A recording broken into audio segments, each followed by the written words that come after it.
Channel. সুপ্রিয় দর্শক, আসসালামু আলাইকুম। আপনাদের সবাইকে প্রীতি ও শুভেচ্ছা জানিয়ে শুরু করছি আজকের প্রতিবেদন। তো দর্শক, আজকে আপনাদের সামনে যে বোনটি আছে, এই বোনটির নাম হলো লাবণী আক্তার। তো তার জীবনের বাস্তব গল্পগুলি আপনাদেরকে একটু শোনানোর চেষ্টা করব এবং আমরা একটু দেখানোর চেষ্টা করব। সেই জন্য আমরা আছি ঢাকার হাতিরঝিলে। তো আমরা একটু কথা বলছি আপুর সাথে। আসসালামু আলাইকুম। ওয়ালাইকুম আসসালাম। আপু কেমন আছেন? ভাইয়া ভালো নাই। কেন ভালো নাই আপু? ভাইয়া করোনা ভাইরাসের জন্য ভালো নেই। যে করোনা ভাইরাসের জন্য আমার বাচ্চাই জন্ম নিচ্ছে, তো ইনকাম নাই। আমার স্বামী রিক্সা চালায়, রিক্সা থেকে পড়ে যায়, অ্যাক্সিডেন্ট করে মাথা ফেটে গেছে, পায়ে ব্যথা পাইছে, কোনো ইনকাম নেই। কারণ কীভাবে চলি আমরা বলেন? তো আপনার সন্তান কয়জন? এই একজনই। ওর নাম কি? ইব্রাহিম। ইব্রাহিম? জি। ওর কয় মাস বয়স? এই যে 2 মাস। 2 মাস। তার মানে কি করোনার মধ্যেই জন্ম হলো তার? জি, ও করোনার মধ্যেই জন্ম হয়েছে। তো এই যে করোনা পরিস্থিতিতে যে বাচ্চাটি জন্ম দিলেন আপনি, তখন কি কোনো মেডিকেলে গেছিলেন নাকি? জি, মেডিকেলে গেছিলাম। তো মেডিকেলে কেমন চিকিৎসা সেবা পেয়েছিলেন? ভালোই পাইছি চিকিৎসা, আচ্ছা। ডাক্তাররা ভালোই চিকিৎসা করছে। তো এখন আপনার কি কি সমস্যা হচ্ছে আসলে? এখন আমার স্বামীর ইনকাম নেই, আমার স্বামী অ্যাক্সিডেন্ট করছে, আমার কাজ নেই, আমি বাসায় কাজ করি, আমার কাজ নেই। আমার সন্তান নিয়ে, আমার শ্বশুর শাশুড়ি, আমার স্বামীকে নিয়ে আমরা খুব অসহায় আছি। তো আপনার কি যৌথ ফ্যামিলি নাকি? জি। তো আপনার ফ্যামিলিতে সদস্য সংখ্যা কতজন? 5 জন। 5 জন? জি। আর আয় করে কয়জন? আয় করে 3 জন। কে কে? 3 জন, আমি, আমার স্বামী, আমার শ্বশুর। তো আপনার শ্বশুর কি করে? শ্বশুর রঙে কাজ করে। মানে এখন তো কাজকর্ম নাই? না, এখন কেউই কাজ করে নাই, সবাই বেকার। আমরা প্রায় 2 মাস ধরে কাজকর্ম নেই। জি। তো এখন কিভাবে চলতেছেন আপনারা? আমরা অনেক কষ্টে চলতেছি, যে দিন আইনা দিন খাই, ওই যে টুকিটাকি যে অনেকে সাহায্য করে ওগুলোই আইনা খাই, যেদিন না পাই না খেয়ে থাকি। তো সাহায্য সহযোগিতা কি পাচ্ছেন আসলে? না, পাচ্ছি না ওরকমের, কমই। যদি কেউ দয়া করে, যে হাতিঝিলে সারাদিন বসে থাকি, যদি কেউ দয়া করে ওই একটু পাই, তাছাড়া নেই। তো বাচ্চাটা তো মাত্র এখন 2 মাস বয়স নাকি? জি। ও তো আলগা খাবার লাগছে না? না, আমি না খাইলে আমার বাচ্চা দুধ পাবে কোথা থেকে? আমি খাইলে তো আমার বাচ্চা দুধ পাবে। আচ্ছা, তো আপনি বললেন বাসায় কাজ করতে। জি। তো এই যে বাসায় কাজ করে কেমন ইনকাম করতেন আপনি? বাসায় কাজ করে এই যে 3-4 হাজার টাকা পাইতাম। তো এই 3-4 হাজার টাকা দিয়ে কি আপনার সংসার চলতো? ওই যে টানা হেসরা টুকিটাকি এইভাবেই চলতাম, এইভাবেই দিন পার করি। তো আপনার বিয়েটা হলো কত সালে? আমার বিয়ে হয়েছে, এত মনে নেই ভাইয়া। কত, 1 বছর আগে? এই 2 বছর হয়েছে। প্রায় 2 বছর আগে বিয়ে জি। হলো। তো এই যে বিয়ের আগে আপনার জীবনটা কেমন ছিল? বিয়ের আগে জীবনটা তো ভালোই ছিল, বাবা মার কাছে ছিলাম। তো আপনার বাবা মার অবস্থা কিরকম? বাবা মাও এখন এই একই অবস্থা, করোনা ভাইরাসের জন্য তো সবাই সমস্যায় আছে, সবারই তো ইনকাম নাই। তো বাবা মা কিভাবে সাহায্য করবে? যদি সবাই ইনকাম থাকতো তাহলে তো আমাদের কিছু সাহায্য করতেন। সবাই তো বিপদে আছে। সবাই এখন বিপদে আছে জি। নাকি? জি। এখন নিজের সন্তান মারা গেলে কেউ আসলে মাটি দিতে পারে না। এমন একটা দিন আইছে, আল্লাহ এমন একটা দিন দিছে যে কোনো আত্মীয় স্বজন মারা গেলে যে ধারে কাছে ঘেঁষতে দেয় না। তখন আমার বাচ্চাটারে যদি আপনারা কেউ সাহায্য করেন, তো আপনাদের কাছে অনেক খুশি হই যে আমার বাচ্চাটা অনেক কষ্ট জন্ম নিচ্ছে, ওর বাবার কাজ কাম নাই। তো জানেন যে আমরা কীভাবে কষ্টে চলি, যে আমার জামাই মাথা ফেটে গেছে, চিকিৎসার টাকাও নেই, সে অনেক কষ্টে চলতেছে। আমার বাচ্চা দুধ খেতে, দুধ না পাইলে যে মাঝে মাঝে ফিটা দিয়ে পানি খাওয়াই, কী করবো কষ্টে, কিছু করে নেই। আপনারা যদি কেউ সাহায্য করেন তো আপনাদের কাছে অনেক ভালো থাকি। আমার বাচ্চাদের সাহায্য করেন একটু। তো প্রিয় দর্শক, আপনারা বুঝতেই পারছেন লাবণী আপু আসলে চোখের পানি দেখে আপনারা বুঝতে পারছেন সে আসলে কতটা কষ্টে আছে। আমার কিছু বলার ভাষা নেই যে আমি আপনাদের কি বলবো। তো আপনারা যে যাই পারেন আমাদের সাহায্য করেন, তো আল্লাহ আপনাদের ভালো করবে। তো আপনারা যারা বিত্তমান আছেন তারা যদি একটু সহযোগিতা করেন, এই সব আমাদের বাসায় এসে যদি একটু দাঁড়ান আমাদের অনেক ভালো হয়। তো আমরা তারপর আপনি কি নামাজ পড়েন? জি ভাইয়া। তো কেউ যদি আপনাকে সাহায্য সহযোগিতা করে তাদের জন্য কিভাবে দোয়া করবেন একটু বলবেন? আল্লাহর কাছে 2 হাত দিলে দোয়া করুন, আল্লাহ তাদের অনেক দিক, আল্লাহ তাদের হেদায়েত দান করুক। আমাদের মতো গরিবের পাশে যেন ওনারা দাঁড়াইতে পারে, ওনাদের সাহায্য করতে পারে। এটার কাছেই আল্লাহর কাছে বলি যে আল্লাহ ওনাদের আরো দেন, আরো জানি সাহায্য করতে পারে। তো এই যে আপনার স্বামী বললেন অ্যাক্সিডেন্ট হয়ে মাথা ফেটে গেছে নাকি? জি, মাথা ফেটছে, পায়ে রড ঢুকছে। পায়ে রড ঢুকে গেছে? জি। এখানে লাগে নাই? না, এইখান থেকে রড ঢুকে এইখান দিয়ে বাইরে গেছে, অপারেশন করা লাগে না, সেলাই লাগছে। তো এখন ডাক্তারের যে ওষুধ পাতি সেগুলো কিভাবে চালাচ্ছে? ওই যে রাস্তায় অ্যাক্সিডেন্ট হয়েছিল, পাবলিকে কিছু সাহায্য করছে, ওইভাবেই চলছি। এখন ওষুধও নাই, কেউ সাহায্যও করে না। রাস্তায় তো বের হতে পারি না করোনা ভাইরাসের জন্য, যে সাহায্য করবে। তো আপনার হাজবেন্ডের এখন ওষুধ লাগে কত টাকা প্রতিদিন? ওষুধ 400-500 টাকার লাগে, সেলাই লাগছে, তারপরে এই যে একটু ফল পাকনা না খাইলে হয়, যে অনেক ব্লাড গেছে, কারণ আমরাই তো খাইতে পারি না, ওনার চিকিৎসা করব কিভাবে বলেন? আমরা যদি কিছু চলতে পারতাম তাহলে ওনার চিকিৎসা করতাম, কারণ আমরাই চলতে পারি না, আমার বাচ্চারই চালাইতে পারি না, ওই বাচ্চারা মাঝে মাঝে ফিতা দিয়ে পানি খাওয়াই, কষ্টে কি করবো বলেন?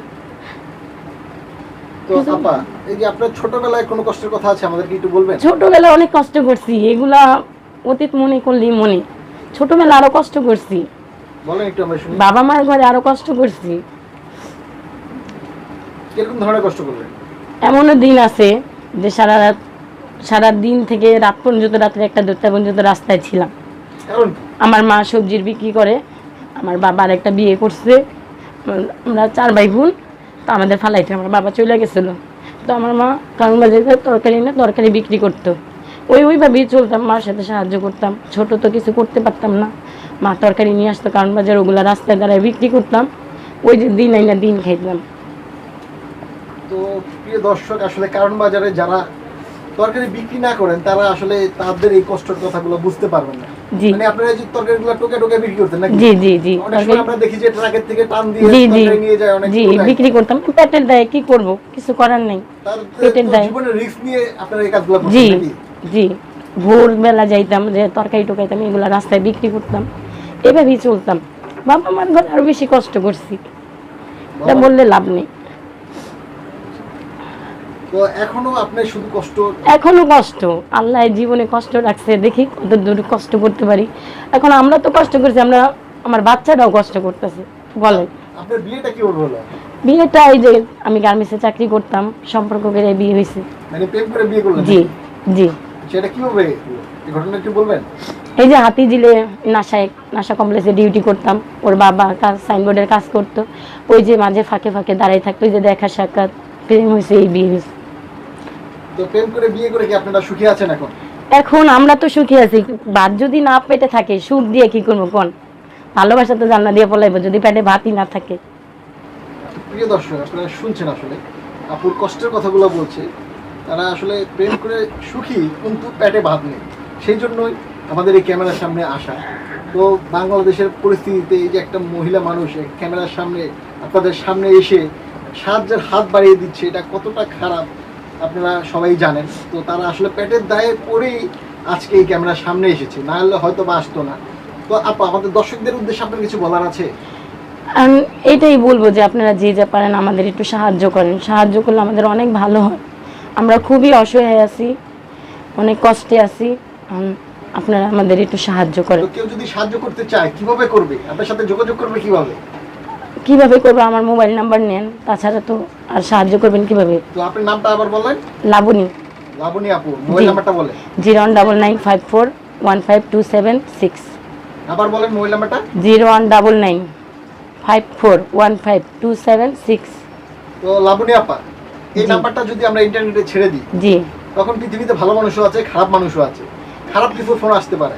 জি ভাইয়া। তো আমরা নাম্বারটা কি ইন্টারনেটে দিব?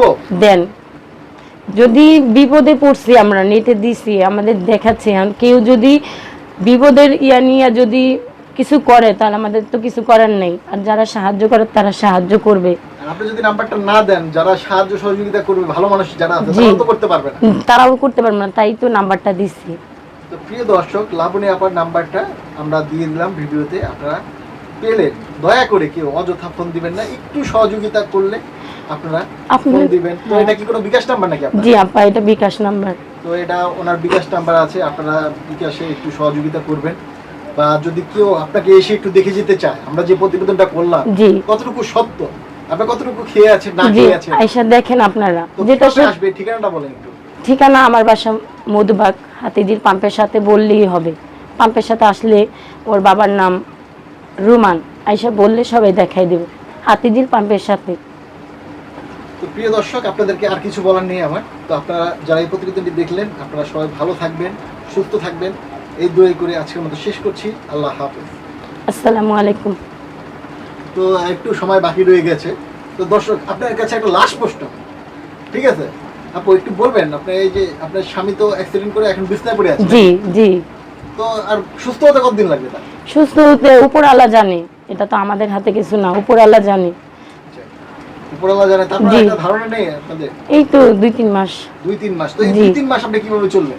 এখন এইটাই তো, এর জন্যই তো আপনাদের কাছে সাহায্য চাইতেছি যে আমরা কিভাবে চলবো। স্বামীর কাজ কাম নেই, আমাদের কাজ কাম নেই, স্বামী বিছনায় পড়া, কিভাবে চলবে না পাইরা পেটের দেয়। আপনাদের কাছে সাহায্য চাইতেছি আমরা, আপনারা কেউ যদি সাহায্য করেন আমার সন্তানটার মুখের দিকে তাকাইয়া তো আমি অনেক খুশি হব। আমার বাচ্চাটার মুখের দিকে তাকায় যদি আপনারা কেউ সাহায্য করেন।